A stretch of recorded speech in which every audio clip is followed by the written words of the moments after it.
All right, welcome. Today, we're going to dive into something, well, a little unexpected. We're unpacking a really fascinating and, frankly, surprising theological argument from a scholarly paper. And it tackles a question that most of us have probably never even considered, but it's one that sits right at the center of our daily lives. So let's just start with a really direct question.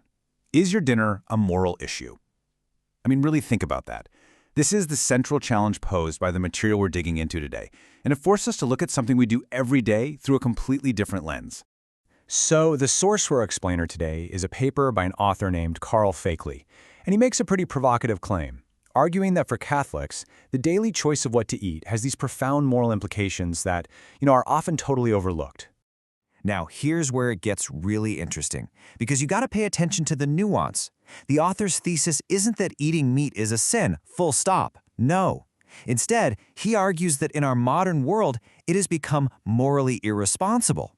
And that distinction, that's the key to his entire case. So to really get where he's coming from, we have to go all the way back to the beginning. The author builds his entire case on a scriptural foundation, so let's take a look at the biblical evidence he lays out for us. The paper presents this really clear biblical timeline. It starts way back in Genesis 1 with what he calls the ideal state, which was a completely plant-based diet. Then, after the flood in Genesis 9, something changes. There's a concession, and eating meat is permitted. But then, you see the prophet Isaiah pointing to a future that returns to that peaceful, plant-eating ideal. And this quote just perfectly illustrates that first point. The original design in the Garden of Eden, according to this passage, was for all life, humans and animals, to live entirely on plants. For the author, this is the non-negotiable starting point. God's original, perfect plan was, well, vegetarianism. Okay, so this is a crucial move in his argument.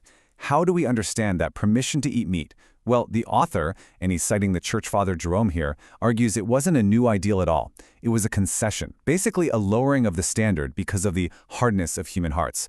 And then he makes this really powerful comparison to the law of Moses on divorce, which, as you might know, Jesus later said was the very same kind of concession from the original ideal of marriage.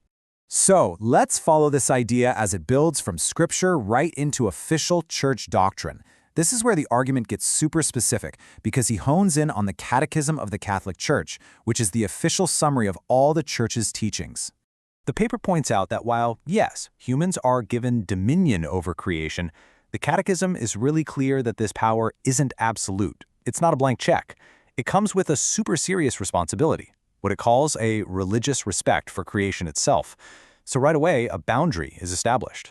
And boom, here it is. This is the absolute heart of the entire argument. What you're looking at are two back-to-back paragraphs from the Catechism. The first one, 2417, says, yep, it's legitimate to use animals for food. But then, literally the very next paragraph, 2418, drops this massive caveat. It says it's wrong to cause animals to suffer or die needlessly. The author argues that everything, absolutely everything, hinges on that one single word.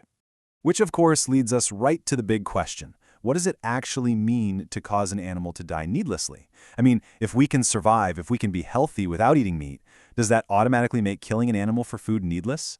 To answer this, the author pulls out a classic tool from the moral theology toolbox. And that tool is called the principle of double effect. Now, I know it sounds kind of complex, but it's really just a logical framework that churches used for centuries to think through actions that have both good and bad consequences.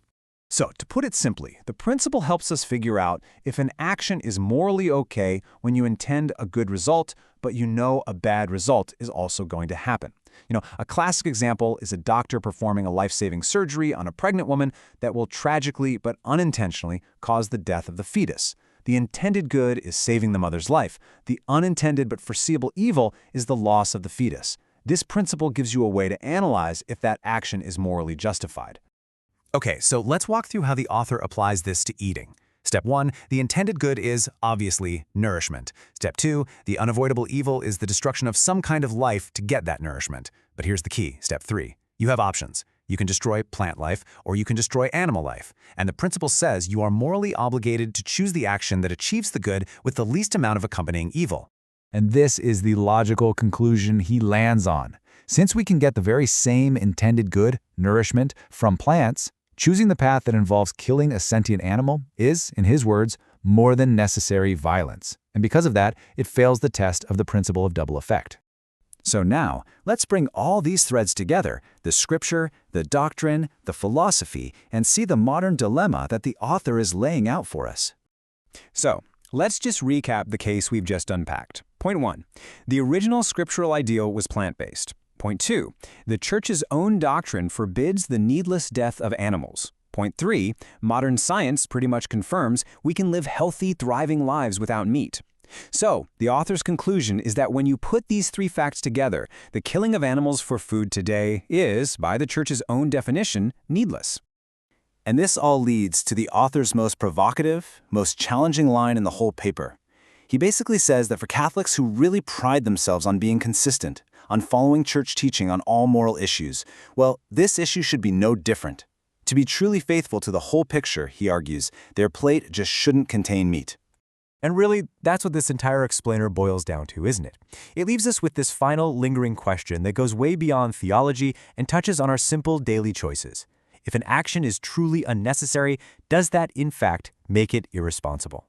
That's the challenge posed by this paper, and it's a fascinating one to think about.